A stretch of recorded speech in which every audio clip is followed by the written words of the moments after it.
আমার ঘোড়া এই এই এই এগিয়ে গেল। এই নিন আমার নৌকোর দান।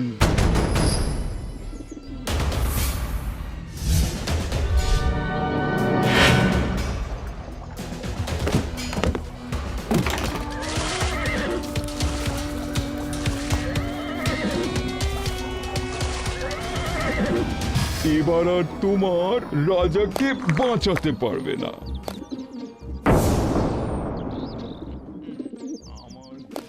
এ কি তুমি? এইবার হবে মহারাজ খতম।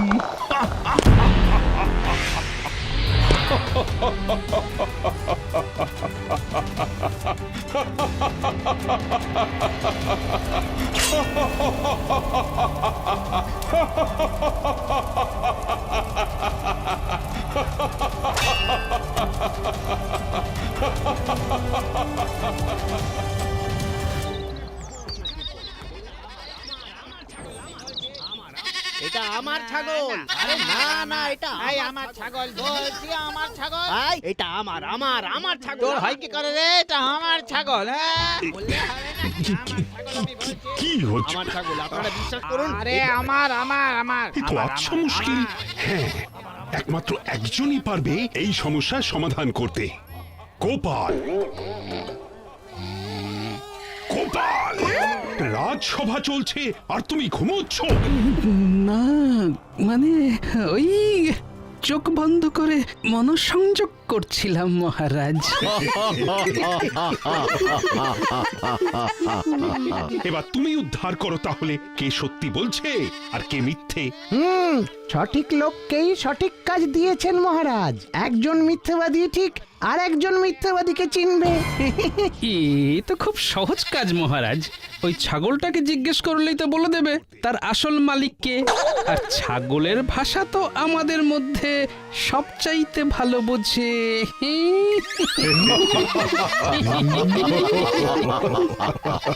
কি?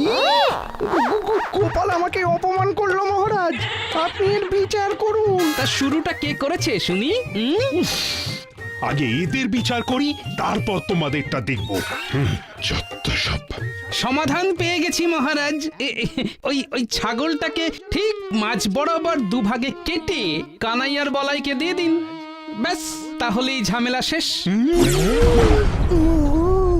সে কি ও কারণে পশু হত্যা? না না না না না না না। এবার কি বিনা যুদ্ধে হবে রক্তপাত? গোপাল নয়, এর পিছনে গোপালের হাত। না না না, তোমার এই সমাধান আমাদের পছন্দ হয়নি গোপাল। আর কি কোনো উপায় নেই? না সেনাপতি, এটাই একমাত্র রাস্তা। কেউ না পারলে আমাকে দিন, আমি ঠিক মাঝ বরাবর দুভাগ করে দেব। ওকে রক্ষা করো। এই ছাগল কানাইয়ের কাছেই যাক। আমার চাই না, চাই না। যাক, অবশেষে ঘুরিয়ে ফিরিয়ে হলেও দাদা সত্যিটা স্বীকার করলো। এটাই তো চাইছিলাম। সাবাস সাবাস গোপাল, তাহলে প্রমাণ হয়ে গেল এই ছাগল আসলে কানাইয়ের। আগে না মহারাজ, এই ছাগল বলাইয়ের।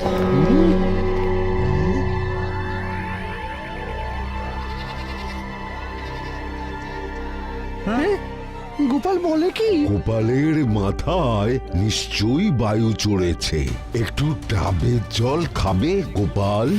সে আপনি খাওয়াতে চাইলে খাওয়াবেন, কিন্তু সত্যিটা হলো ওই বেটা কানাই হলো ঠক। কিভাবে বুঝলে? এই ছাগল ওর নিজের হলে দুভাগ করার কথা শুনে লাফিয়ে উঠত, ঠিক যেমন বলাই করেছিল। নিজের পোষ্যের উপর এটুকু মায়া তো সকলেরই থাকে মহারাজ।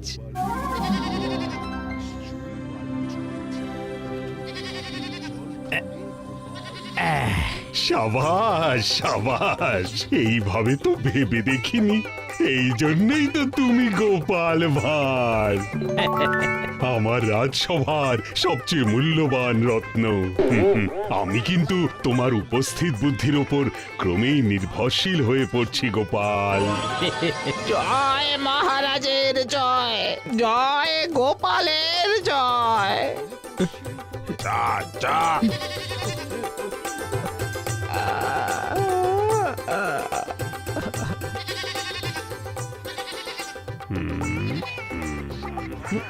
মহারাজ, আপনাকে চিন্তিত দেখাচ্ছে, কিন্তু সব সমাধান তো হয়েই গেল। না না, একটা সমাধান এখনো বাকি। তা সমস্যাটা যদি একটু খুলে বলেন। সমস্যাটা হলে তুমি। আমি? কিন্তু গোপাল, তোমার অবর্তমানে কার বুদ্ধিতেই রাজ্য চলবে সেটা ভেবেই বড় দুশ্চিন্তা হচ্ছে। কেন মহারাজ, আমি তো আছি। সেটা তো আরো বেশি দুশ্চিন্তার।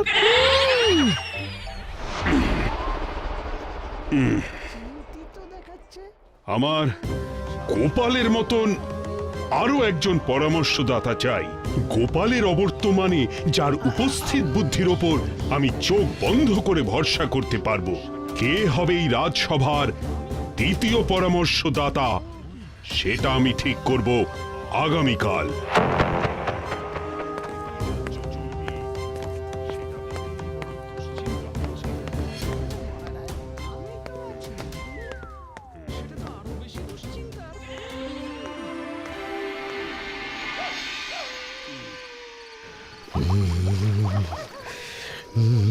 শান্ত হও গো, শান্ত হও।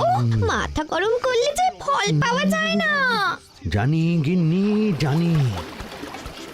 ফল পেতে গেলে যে গাছ বসাতে হয়, আর তুমি এখন সেই গাছেই জল ঢালছো। মানে? মানে আমার মাথা। এবার যা করার এই মাথা দিয়েই করতে হবে। কি করবে কিছু ভেবেছো? ধ্যাৎ, এই সঠিক সময় না আমার বুদ্ধিগুলো ধার নেওয়া খদ্দেরের মতোই হাওয়া হয়ে যায়, কিছুতেই দোকানের আশেপাশে আসতে চায় না।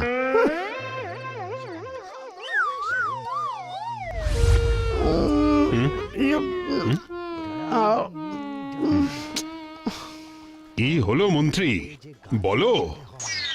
দ্বিতীয় পরামর্শদাতার মধ্যে কোন তিনটি গুণ থাকা আবশ্যক?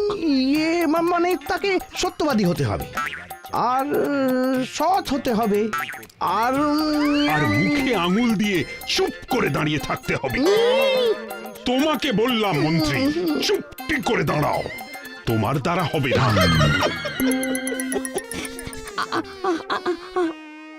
আমার মনে হয় দ্বিতীয় পরামর্শদাতার মধ্যে যে তিনটি গুণ আবশ্যক সেটি হলো: 1, তাকে জ্ঞানী হতে হবে; 2, তার উপস্থিত বুদ্ধি থাকতে হবে; আর 3, তার মাথা হতে হবে যে কোনো পরিস্থিতিতে বরফের মতো ঠান্ডা।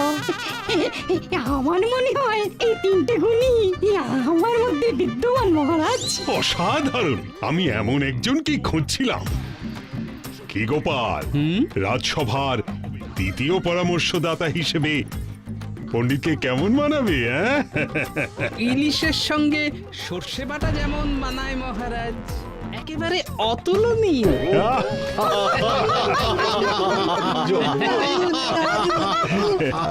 রাজপণ্ডিত, আজ থেকে আমি তোমাকে কৃষ্ণনগর রাজ্যের দ্বিতীয় পরামর্শদাতা হিসেবে। কে কে কে ওখানে? পাখি এতক্ষণই উড়ে গেছে সেনাপতি, খুঁজে লাভ নেই। তাও একটিবার গিয়ে দেখলে হতো না? কার এত বড় সাহস? যেটা দেখার সেটার দিকে দেখছি, কেউ দেখছেই না।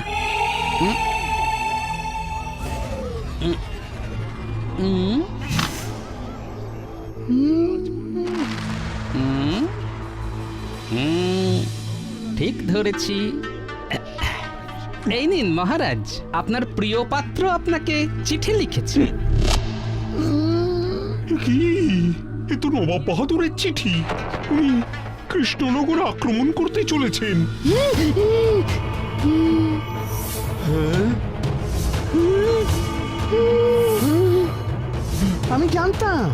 আমি জানতাম এরকমই কিছু একটা হতে চলেছে। কদিন ধরেই আমার মনটা কেমন কু ডাকছিল। আপনি কি কোকিল মন্ত্রী মশাই? আমি কোকিল হলে তুমি একটা কাক। এবার ডিমটা বাসায় নয়, তোমার মাথায় ফাটাবো গোপাল। বিপদ আসে না বলে কাউকে সে জানায় না, এমন সময় ভরা মুখ একদম মানায় না। এখন তাহলে কি করণীয়? এক্ষুনি সেনাপতিকে হুকুম করুন মহারাজ, রাজ্যের সীমানা সৈন্য দিয়ে ঘিরে ফেলতে হবে। ঠিক ঠিক। আমার মনে হয় এখন মাথা ঠান্ডা করে সিদ্ধান্ত নেওয়া প্রয়োজন। তাহলে কি করব? মাথায় জল ঢেলে বসে থাকবো? মহারাজ মহারাজ এক্ষুনি চলুন মুর্শিদাবাদ আক্রমণ করতে। ওই নবাব বাহাদুরকে বুঝিয়ে দিতে হবে যে কত চালে কত ধান। উত্তেজনার বশে যে সামান্য প্রবাদ বাক্যটাই উল্টে দেয়, তার পরিকল্পনায় চললে এই সিংহাসনটাই উল্টে যাবে মহারাজ। গোপাল আর পণ্ডিত ঠিক বলছে। আমাদের মাথা ঠান্ডা করে সিদ্ধান্ত নিতে হবে।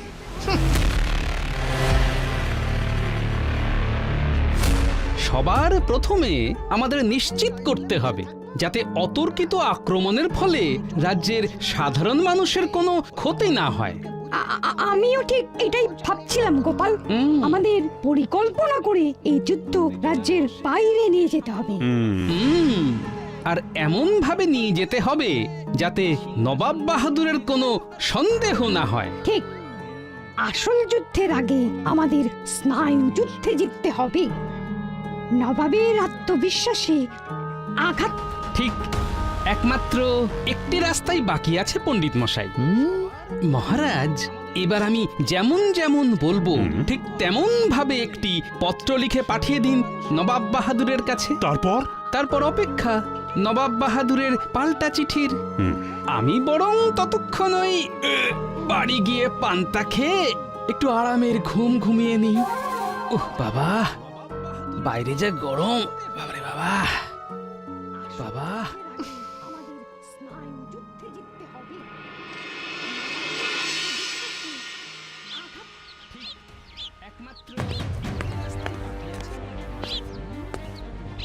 তোমাকে বললাম মন্ত্রী, চুপটি করে দাঁড়াও, তোমার দ্বারা হবে না।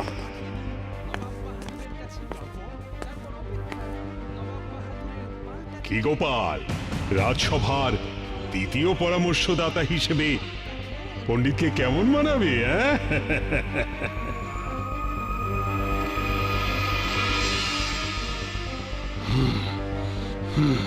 আমাদের এই যুদ্ধে জিততেই হবে।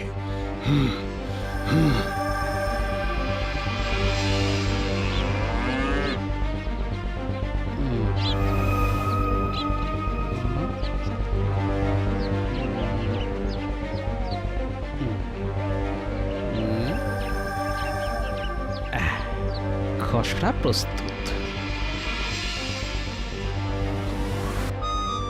কাল এই পত্র নবাব বাহাদুর পাওয়ার পর কি যে হবে।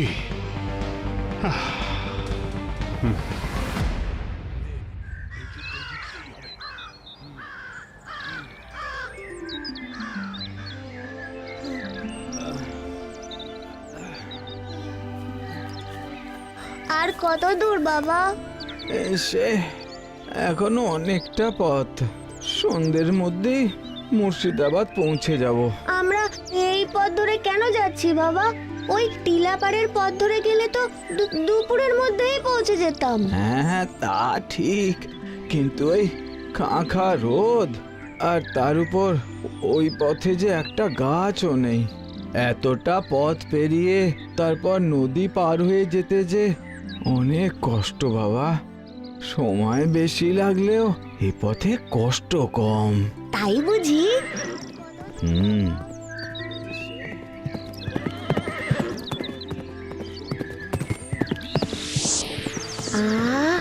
কি আরাম।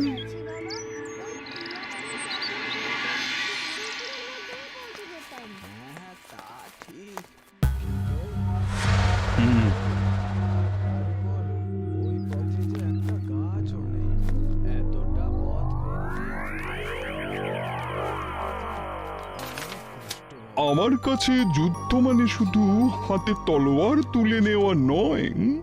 আমার কাছে যুদ্ধ মানে শারীরিক বল ও বুদ্ধির মাধ্যমে নিজের শক্তি প্রদর্শন। ভাববেন না আমি ভয় পেয়েছি। আমি শুধু চাই না আমাদের শক্তি প্রদর্শনের আঁচ সাধারণ মানুষের গায়ে গিয়ে লাগুক। কৃষ্ণচন্দ্রের এত বড় সাহস! তারপর কি লিখেছে জাহাপানা? তাই আমি আমার সেরা 5 জন যোদ্ধাকে মুর্শিদাবাদ ও কৃষ্ণনগরের মাঝে অবস্থিত টিলাপাড়ের প্রান্তরে পাঠাবো। আপনিও আপনার সেরা 5 জন যোদ্ধাকে পাঠাবেন। 2 দলের মধ্যে লড়াই হবে। যদি আপনার দল জেতে তাহলে আমি অবলীলায় আমার কৃষ্ণনগর দিয়ে দেবো। বাবা রে বাবা, এত আত্মবিশ্বাস কৃষ্ণচন্দ্রের! সৈন্যদের তৈরি হতে বলো উজির। আমি এক্ষুনি কৃষ্ণনগর আক্রমণ করব। মাথা গরম করে কোনো সিদ্ধান্ত নেবেন না জাহাপানা। আপনি রাজ্য আক্রমণ করতে চান তো বেশ বেশ তাই করবেন, তবে আমার সঙ্গে দাবা খেলায়। তারপর মাথা ঠান্ডা হলে ভেবে চিন্তে সিদ্ধান্ত নেবেন।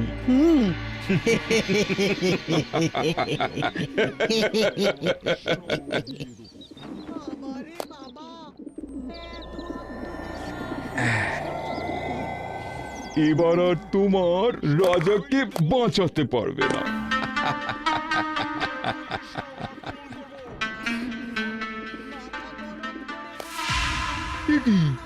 তুমি প্রত্যেকবার এই গোপাল ভাঁড়ের বুদ্ধিতেই মহারাজ কৃষ্ণচন্দ্র এইভাবেই আপনার হাত থেকে ফসকে যায়, কিন্তু এইবারে আর সেটা হবে না।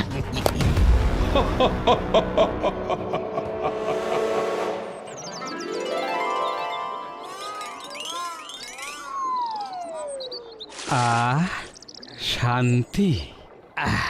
আগে বাংলায় ছিল 6টা ঋতু, কিন্তু দুনিয়া যেভাবে বদলাচ্ছে তাতে করে ঋতু 6টাই আছে, শুধু নামগুলো একটু বদলেছে।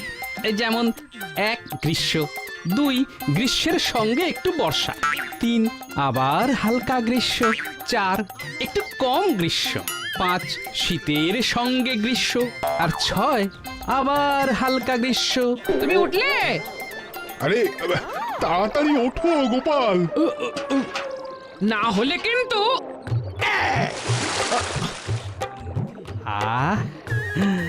উপরেও জল, নিচেও জল, চারিদিকে শুধু জল থই থই আর জল থই থই, জল থই থই, জল থই থই। তাও তো উঠলো না।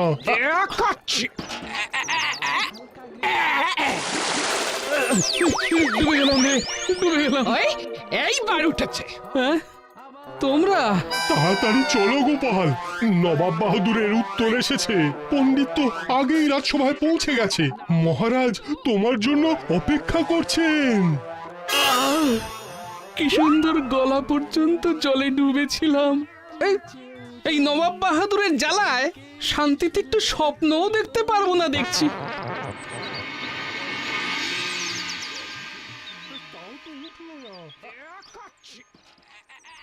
চিঠিতে কি আছে মহারাজ? নবাব বাহাদুরের আত্মবিশ্বাস, উনি আমাদের প্রস্তাবে রাজি হয়েছেন। বাবা বা মহারাজ, এ তো ভালো খবর। মাছ তার মানে টোপ গিলেছে।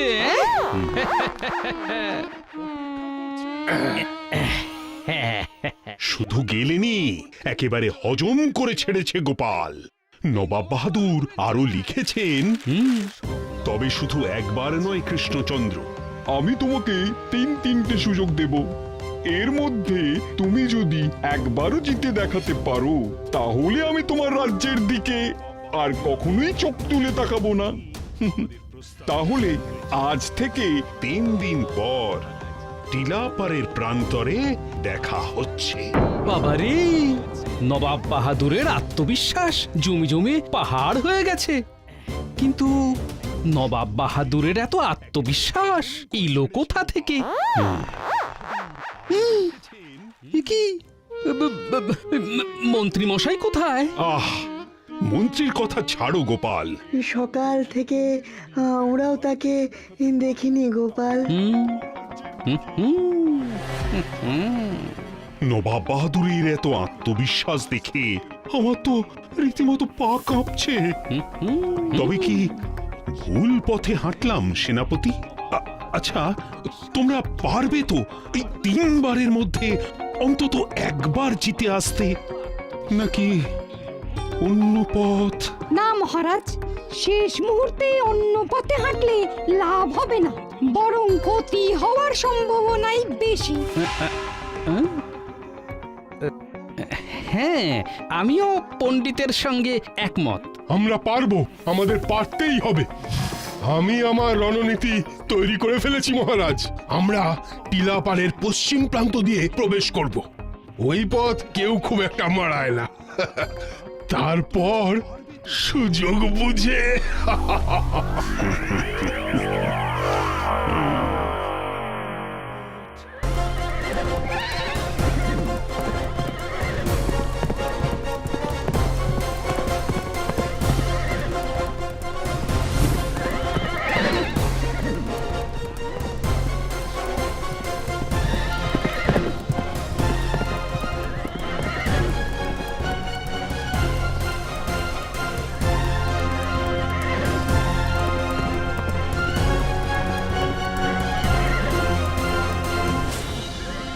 আমরা সঠিক পথ দিয়ে টিলাপাড়ে ঢুকে পড়েছি। আমাদের রণনীতি সবার মনে আছে তো? বেশ, তুমি পূর্ব দিক থেকে, তুমি পশ্চিম, তুমি উত্তর, আর তুমি দক্ষিণ দিক থেকে আক্রমণ করবে, আর আমি থাকবো মাঝখানে। বুঝেছো? হ্যাঁ, বুঝেছি।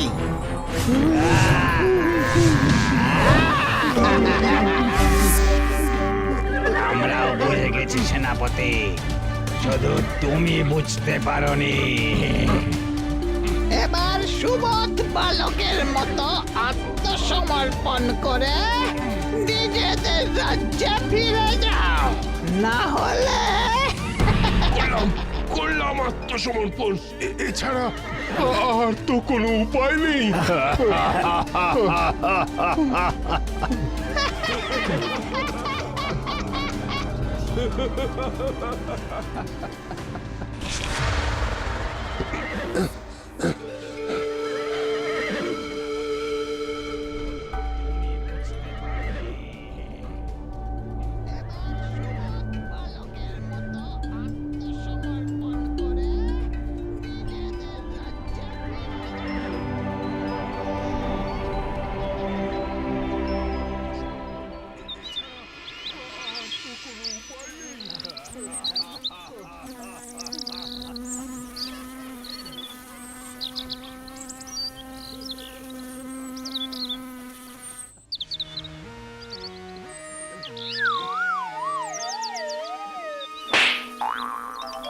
বাবা গো,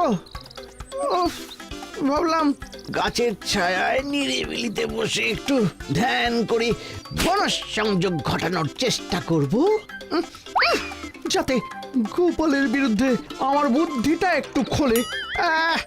সেগুড়ে বালি এসে থেকে শুধু মশা, মৌমাছি, বলতা যে পাচ্ছে গোপালের মতন ফুল ফুটে দিয়ে পালাচ্ছে।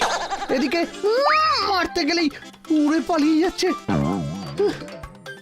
এদিকে দিন 3 হয়ে গেল। যাই, এদের থেকে গোপালই ভালো। ও অন্তত আর উড়ে তো আর পালাতে পারে না।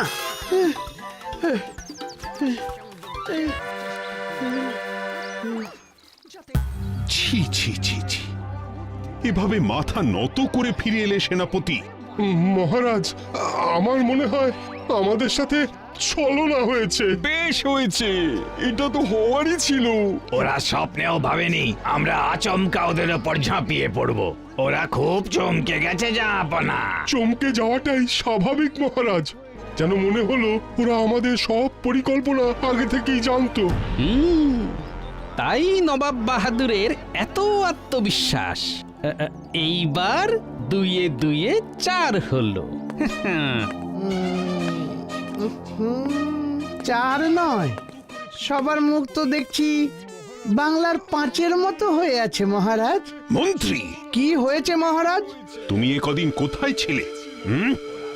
আচ্ছা, এসবের পেছনে তুমি নেই তো? আমি? না না মহারাজ, আমি এসবের সাথেও নেই, 5-এও নেই। আমি তো জঙ্গলে বসে ধ্যান করছিলাম। তারপর সেনাপতিরা হেরে গিয়ে ফিরে এলো, আর সঙ্গে সঙ্গে আপনিও এলেন। কি তাই তো? সে কি, সেনাপতিরা হেরে গেছে? না না না না, এরকম লজ্জার হারের চেয়ে নবাব বাহাদুরের কাছে আত্মসমর্পণ করা অনেক বেশি সম্মানের ছিল। নবাব বাহাদুর কৃষ্ণনগরের দখল নিলে হাতে পায়ে ধরে আমি হব নতুন রাজা। আমরা আমরা ভুলে যাচ্ছি মহারাজ যে আমাদের হাতে এখনো দুটো সুযোগ আছে, আর সেই সুযোগ নবাব বাহাদুরই আমাদের দিয়েছেন। তাই হাল না ছেড়ে আমাদের সিদ্ধান্তে আমাদের টিকে থাকা উচিত। ওরে বাবা, এখনো দুটো সুযোগ? হ্যাঁ, পণ্ডিতের সাথে আমিও একমত মহারাজ। সেনাপতি, আমাদের চাই এখন নতুন রণকৌশল। আগামীকাল তোমরা 5 জন সঠিক সময়ের ঘন্টাখানেক আগেই টিলাপাড়ে পৌঁছে খাপটি মেরে থাকবে। তারপর সঠিক সময়ে বেরিয়ে এসে ওদের একেবারে চমকে দেবে। দারুণ বুদ্ধি দিয়েছো গোপাল। কাল তাহলে আমরা ওই টিলা পাড়ের নদীর ধারে একটা বড় পাথরের আড়ালে ওদের অপেক্ষায় থাকবো। এবার নবাব বাহাদুরকে বুঝিয়ে দেব আমরাও কম যাই না। গোপাল আর পণ্ডিত, তোমরা দুজনে আমার এই রাজসভার প্রধান পরামর্শদাতা। আশা করি তোমাদের দুজনের পরামর্শে আমরা জয়লাভ করবই।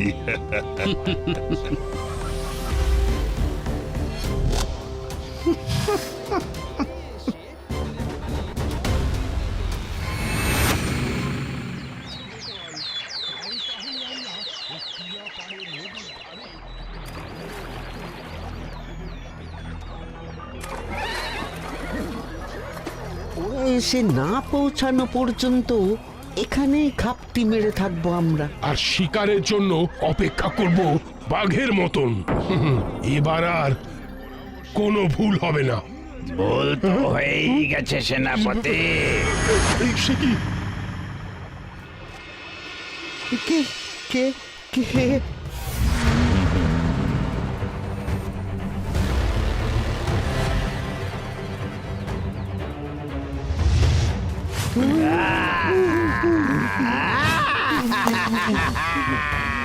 ভুল নয়, একেবারে ঠিক ধরেছো তোমরা।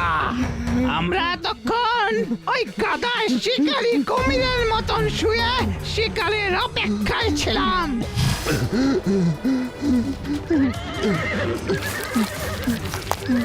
এবার বলো, দ্বিতীয়বারের মতন আত্মসমর্পণ করবে নাকি এই নদীর জলে তোমাদের ঘোড়া সমেত কেটে ভাসিয়ে দেব?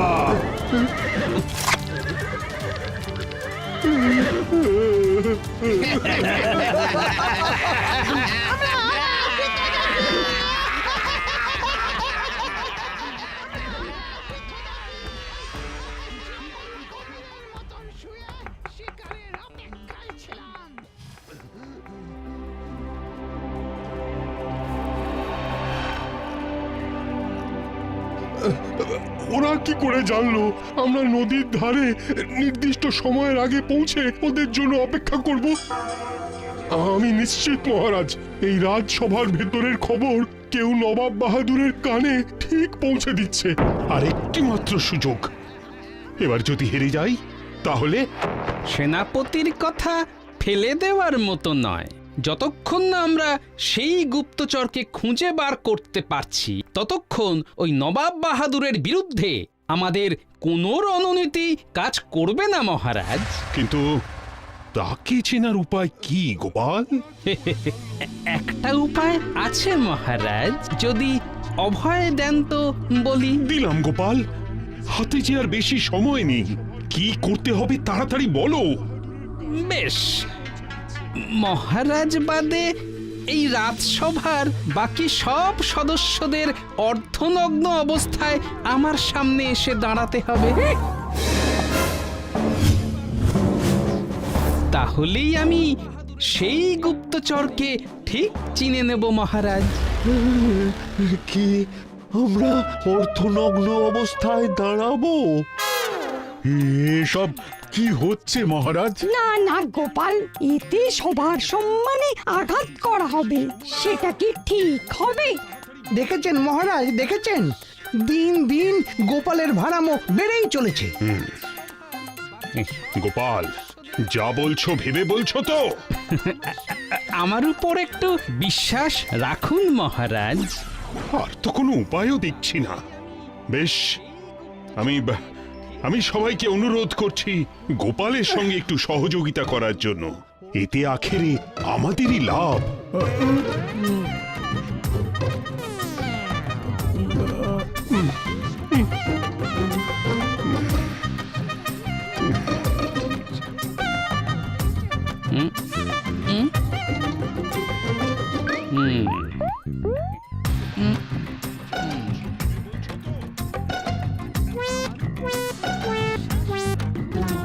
কি হলো গোপাল, খুঁজে পেলে তাকে?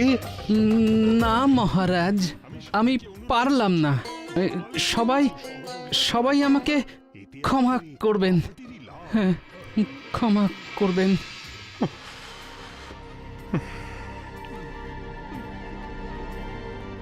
মাছের টোপ দিয়ে পাখি ধরা যায় না গোপাল।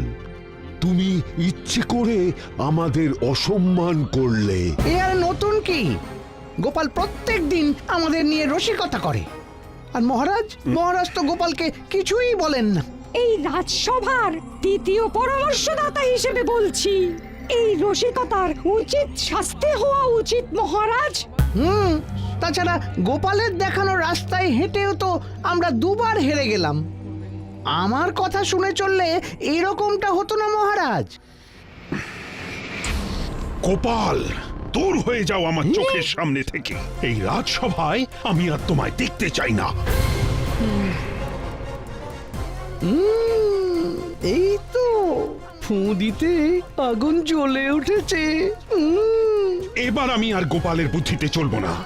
আমি পণ্ডিতকে এই রাজসভার প্রধান পরামর্শদাতা হিসেবে নিযুক্ত করলাম, আর গোপালকে এই রাজসভা থেকে বহিষ্কার করলাম। বেরিয়ে যাও গোপাল, আর দাঁড়িয়ে থেকে লাভ নেই।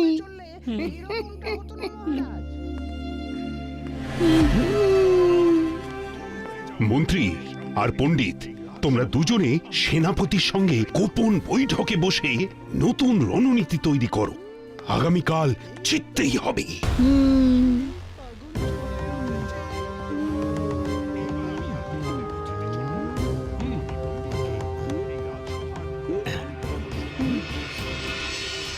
তাহলে এইভাবেই তুমি সদল বলে আক্রমণ করবে সেনাপতি? মনে হচ্ছে আমাদের বুদ্ধি কাজ দেবে।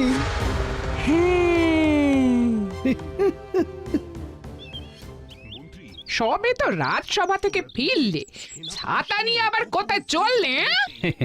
আমার রাজসভার চাকরিটার নেই গিন্নি। চাকরি ছেড়ে আমি আমার স্বপ্ন পূরণ করতে চললাম। চাকরি ছেড়ে স্বপ্ন পূরণ? দেখি তো কেমন স্বপ্ন।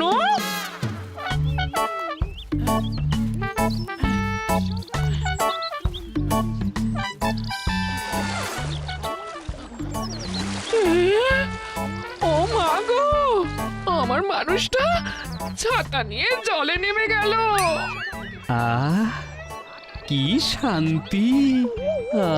ও মরণ দশা!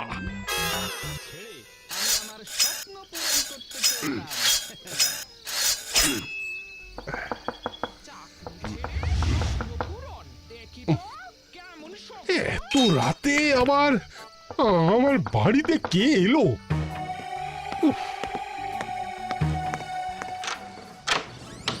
এ কি, এত রাতে?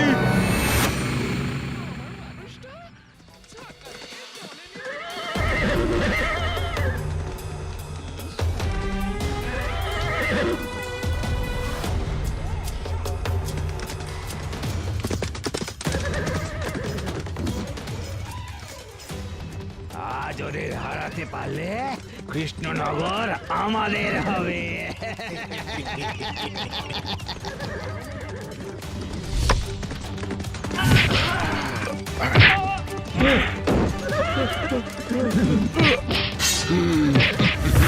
গতকাল রাতেই তলোয়ারে ধার দিয়েছি, এবার আত্মসমর্পণ না করলে থর থেকে গর্দান দুভাগ হবে, টেকটিও পাবে না। হ্যাঁ।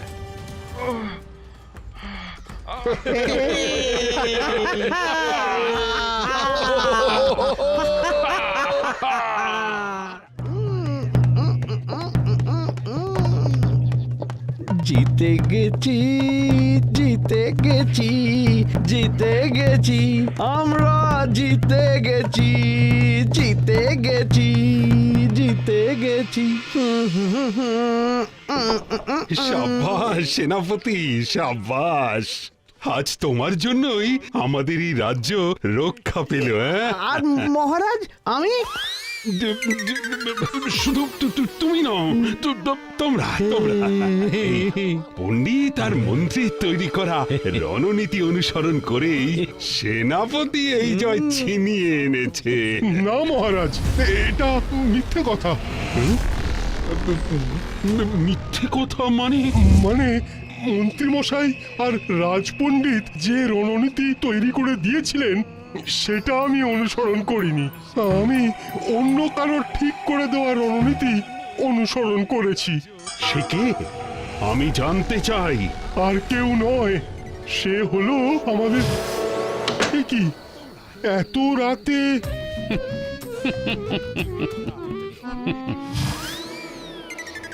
গোপাল। গোপাল? এত বড় সাহস! রাজসভা থেকে বহিষ্কার করার পরেও গোপাল কিভাবে রণনীতি তৈরি করে দিতে পারে মহারাজ? এ তো উচিত কথা নয়। গোপাল নিয়ম বিরুদ্ধ কাজ করেছে মহারাজ। গোপাল, তোমার এত বড় আস্পর্ধা! খুশির দিনে এই অধমের উপর রাগ করবেন না মহারাজ। আপনি আমাকে যে শাস্তি দেবেন তা আমি মাথা পেতে নেব। শুধু আমাকে কটা কথা বলতে দিন মহারাজ। হ্যাঁ মহারাজ, গোপালকে দয়া করে বলতে দিন। হ্যাঁ, রাজ্য যখন হাতছাড়া হচ্ছে না, তখন গোপালের কথা শোনা যেতেই পারে। হ্যাঁ হ্যাঁ, মাথায় তো এখন কোনো দুশ্চিন্তা নেই, তাই গোপাল আবার ভাড়ামো করলেও ক্ষতি নেই। শুধু আবার অর্ধনগ্ন হতে বলো না যেন। না না না, ওসব কিছু নয়। এবার বরং পালা হাটে হাড়ি ভাঙার। আর আপনাদের সবাইকে অর্থনগ্ন করে আমি সেদিন সফল হয়েছিলাম।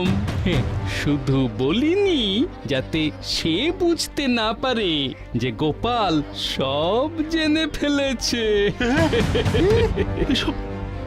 এসব কি বলছো তুমি গোপাল? আগে আমি ঠিক বলছি মহারাজ। এই গুপ্তচর যদি একবার বুঝে ফেলতো যে তার সব পরিকল্পনা আমি ধরে ফেলেছি, তাহলে সে সাবধান হয়ে যেত আর আমরা আবার হেরে যেতাম। তাই তো আমি চুপ করেছিলাম। বাবারি বাবা, এসব শুনে আমার গায়ে এলো জ্বর। আমরা সবাই জানতে চাই কে সেই গুপ্তচর। আমিও জানতে চাই গোপাল, কে সেই বিশ্বাসঘাতক? আগে আপনার প্রধান পরামর্শদাতা রাজ পণ্ডিত।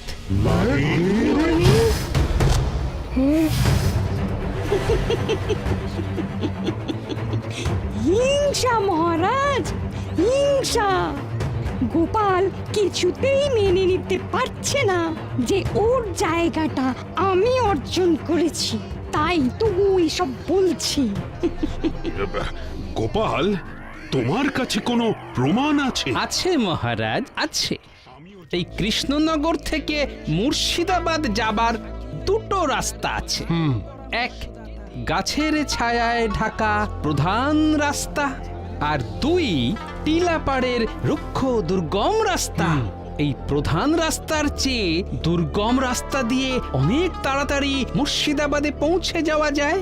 তাই খুব স্বাভাবিকভাবেই কৃষ্ণনগরে থাকা গুপ্তচর ওই রাস্তাটাই ব্যবহার করবে নবাবের কানে খবর পৌঁছে দেওয়ার জন্য। এতে করে কি প্রমাণ হলো গোপাল? এখনো হয়নি, তবে এইবার হবে। মহারাজ, বাইরে চাঁদি ফাটা রোদ, আর এই রোদের মধ্যে ওই গুপ্তচরকে একবার মুর্শিদাবাদ যেতে হচ্ছিল, আবার নবাবের কানে খবর পৌঁছে দিয়ে ফিরে আসতে হচ্ছিল এই রাজ্যে। মহারাজ, গুপ্তচর হলেও সে তো মানুষ, তাই তো রোদের হাত থেকে নিজেকে বাঁচাতে সে নিজের মুখ আর চেহারা ঢেকে দিল সুতির পাতলা চাদরে। খুব স্বাভাবিকভাবেই গোটা মুখটা ঢাকলেও চোখ দুটো তাকে খোলা রাখতে হয়েছিল। সেদিন সবাই যখন আমার সামনে অর্ধনগ্ন অবস্থায় এসে দাঁড়ালেন, তখন কম বেশি সবার হাতে মুখেই রোদে পোড়ার চিহ্ন দেখলেও একমাত্র রাজপণ্ডিতেরই চোখ দুটি আর পেটের নিচের অংশে আমি রোদে পোড়ার চিহ্ন দেখেছিলাম। বিশ্বাস না হলে আপনারা সকলেই দেখুন না। তা পণ্ডিত মশাই, গায়ের চাদরটা যদি একবার একটু সরান।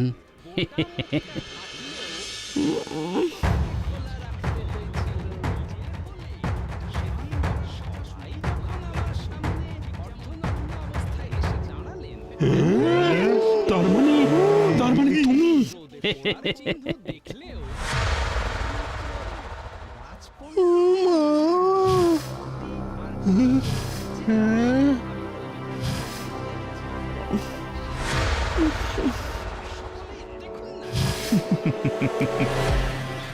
কি তুমি? আমি এখন থেকে দ্বিতীয় পরামর্শদাতা হিসেবে মহারাজের খুব কাছের লোক, তাই কৃষ্ণনগরের সব হাঁড়ির খবর আপনাকে জানিয়ে অনেক সাহায্য করতে পারি। এইবার হবে মহারাজ খতম।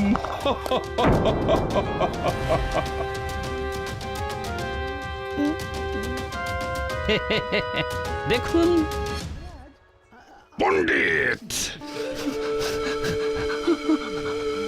আমায় ক্ষমা করে দিন মহারাজ, লোভের বশে ভুল করে ফেলেছি।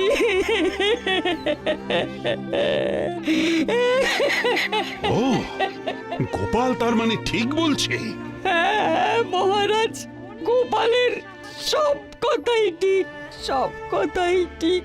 কিসের এত লোভ তোমার পণ্ডিত?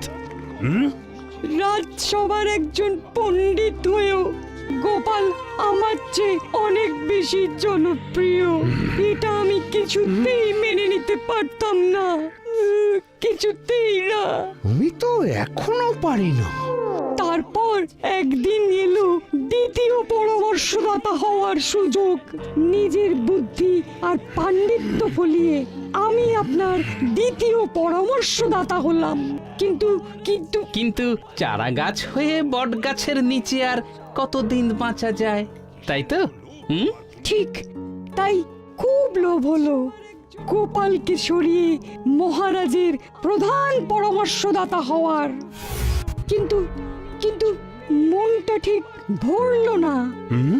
লোভ হলো ওই ওই সিংহাসনে যদি একবার বসতে পারতাম। বাহ বাহ বাবা বাবা বাহ! তাই নবাব বাহাদুরের সঙ্গে হাত মিলিয়ে তুমি? ছি! গোপালের মতন একজন পরামর্শদাতা থাকতে আপনার আর কাউকে প্রয়োজন নেই। আমি আজ এই মুহূর্তে আপনার প্রধান পরামর্শদাতার পদ থেকে সরে দাঁড়ালাম। শুধু সরে দাঁড়ালে হবে না, তোমাকে কঠিন শাস্তি পেতে হবে। আমার কাজ শেষ, এবার আমাকে কি শাস্তি দেবেন মহারাজ? শাস্তি নয় গোপাল, শাস্তি নয়, তোমাকে পুরস্কার দেব। আজ যে বড় খুশির দিন, তুমি না থাকলে এই দিনটা যে দেখতেই পেতাম না। আমার একটা প্রশ্ন আছে মনে, করতে পারি কি তা সবার সামনে? হ্যাঁ হ্যাঁ, করে ফেলো করে ফেলো। রোদে পোড়া দাগই একমাত্র লক্ষণ? গোপাল তা বুঝলো কেমনে? তাই তো এটা তো সত্যি। এর পেছনে একটা ছোট্ট গল্প আছে। তাহলে সেটা বলি মহারাজ। বেশ, বলো। সপ্তাহখানেক আগে একদিন সকালে আমি আমার মেয়ের বাড়ি গিয়েছিলাম। তারপর মুখে কিছু দিয়েই মেয়ের বাড়ি থেকে কাজ মিটিয়ে আবার বাড়ির পথে রওনা দিয়েছিলাম।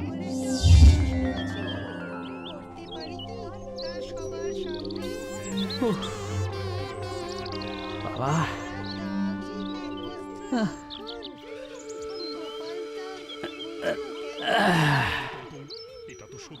গিন্নি, ও গিন্নি, একটু জল দাও না। ও তুমি এসে গেছো, এই নাও।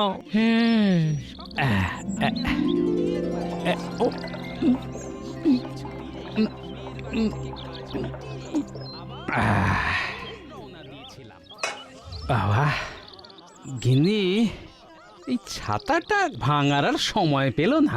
সে তো তোমার মুখ হাত দেখেই বোঝা যাচ্ছে। কেন? একবার আয়নায় গিয়ে নিজের মুখটা একবার দেখো না, রোদে একেবারে তামা হয়ে এসেছো। এই দেখো। ও তাই নাকি? আর ঠিক এটা ভেবেই তখন আমার বুদ্ধিটা নাড়া দেয় আর সন্দেহটা বাস্তব হয়। যা, গোপাল আবার বুদ্ধি দিয়ে সব জয় করে নিল। এবার আমাকে এই গোপালের সঙ্গে টেক্কা দেওয়ার জন্য হিমালয়ে গিয়ে মনঃসংযোগ করতে হবে দেখছি। আপনার সঙ্গে আমিও যাব মন্ত্রী মশাই। হিমালয়েও? ওখানে অনেক বরফ। উফ বাবা, এই গরমে কৃষ্ণনগরে আর পেরে উঠছি না। তুমি আমার পিছু ছাড়বে না গোপাল? না, যেখানে মন্ত্রী চালবে চাল, সেখানে এই গোপাল ফেলবে জাল। খপাত!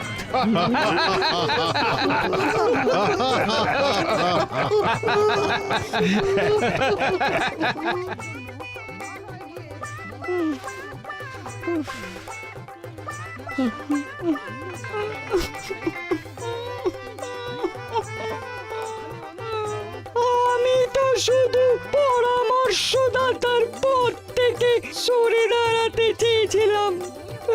মহারাজ, এ আমায় কোথায় দাঁড় করিয়ে দিলেন?